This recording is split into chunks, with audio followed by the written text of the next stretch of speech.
في صحيحه عن أبي ذر رضي الله عنه عن النبي صلى الله عليه وسلم فيما روى عن ربه أن الله تبارك وتعالى قال: يا عبادي لو أن أولكم وآخركم وإنسكم وجنكم كانوا على أتقى قلب رجل واحد منكم ما زاد ذلك في ملكي شيئا. يا عبادي لو أن أولكم وآخركم وإنسكم وجنكم كانوا على أفجر قلب رجل واحد منكم ما نقص ذلك من ملكي شيئا. يا عبادي لو أن أولكم وآخركم وإنسكم وجنكم قاموا في صعيد واحد فسألوني فأعطيت كل سائل مسألته ما نقص ذلك مما عندي شيئا إلا كما ينقص المخيط إذا أدخل البحر.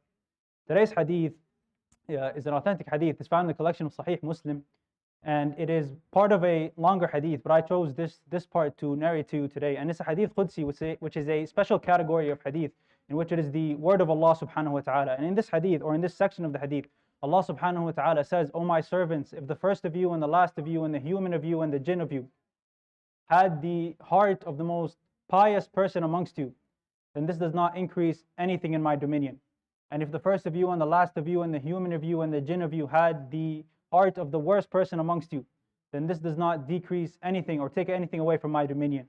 And if the first of you and the last of you and the human of you and the jinn of you all gathered together in one place, and they each asked me for whatever they wanted, and I gave each person whatever they asked for, then that does not take away anything from my dominion any more than a needle takes away from the ocean if it is dipped into it."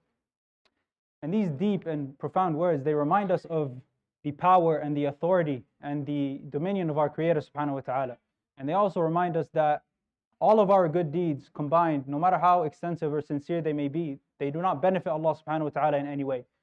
Same as all our bad deeds, no matter how much they are or how big they are, they do not harm Allah subhanahu wa ta'ala in any way. And the first part of the hadith, Allah subhanahu wa ta'ala said, "O my servants, if the first of you and the last of you and the human of you and the jinn of you all had the heart of the most pious man amongst you, then this does not increase anything in my dominion." And the opposite is also true.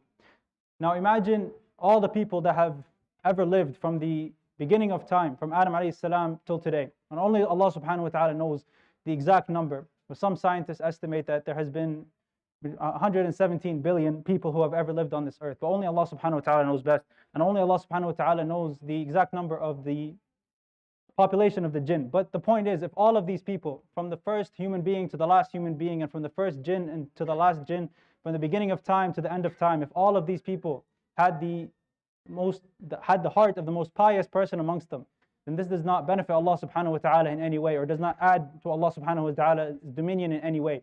And if all the people had the worst heart, or the heart of the worst person amongst them, meaning that if nobody worshipped Allah subhanahu wa ta'ala, then this would not harm Allah subhanahu wa ta'ala in any way, or would not take away from the dominion of Allah subhanahu wa ta'ala. And in the second part, or in the final part of this segment of the hadith, Allah subhanahu wa ta'ala says, "O my servants, if the first of you and the last of you and the human of you and the jinn of you all gathered in one place, and they each asked me for whatever they wanted, and I gave each person what they asked for, then that does not take anything away from my dominion, anything more than a needle decreases from the ocean if it is dipped into it."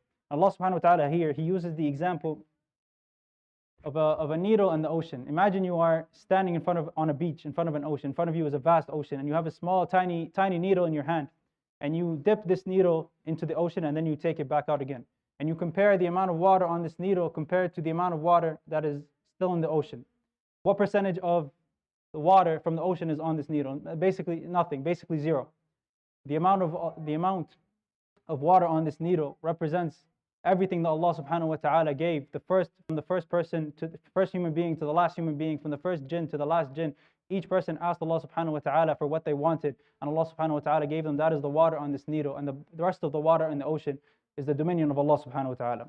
And there's a hadith, it's an authentic hadith, it's found in the collection of Sahih Muslim, and it's a very long hadith, so I'll only narrate a short part of it to you quickly. It is where the Prophet sallallahu alaihi wasallam is giving us some commentary or some details about the story of Musa alayhi salam and Khatera alayhi salam. And the Prophet sallallahu alaihi wasallam says in the well-known story, when Musa and Khatera alayhi salam were in the ship, and the Prophet sallallahu alaihi wasallam says, جاء عصفور فحتى وقع على حرف السفينة فقال الخضر لموسى: ما نقص علمي وعلمك من علم الله إلا مثل ما أنقص هذا الطائر من البحر، أو إلا مثل ما نقص هذا الطائر من البحر. that my knowledge and your knowledge compared to the knowledge of Allah is compared to the water that this bird took from the ocean, and the rest of the water in the ocean is the knowledge of Allah subhanahu wa ta'ala. I encourage you to go and read this hadith. It's very interesting. I hope that was of benefit. يروي الإمام مسلم في صحيحه عن أبي ذر رضي الله عنه عن النبي صلى الله عليه وسلم فيما روى عن ربه أن الله تبارك وتعالى قال يا عبادي لو أن أولكم وآخركم وإنسكم وجنكم كانوا على أتقى قلب رجل واحد منكم ما زاد ذلك في ملكي شيئا. يا عبادي لو أن أولكم وآخركم وإنسكم وجنكم كانوا على أفجر قلب رجل واحد منكم ما نقص ذلك من ملكي شيئا. يا عبادي لو أن أولكم وآخركم وإنسكم وجنكم قاموا في صعيد واحد فسألوني فأعطيت كل إنسان مسألته ما نقص ذلك مما عندي إلا كما ينقص المخيط إذا أدخل البحر. صدق رسول الله صلى الله عليه وسلم. سبحانك اللهم وبحمدك أشهد أن لا إله إلا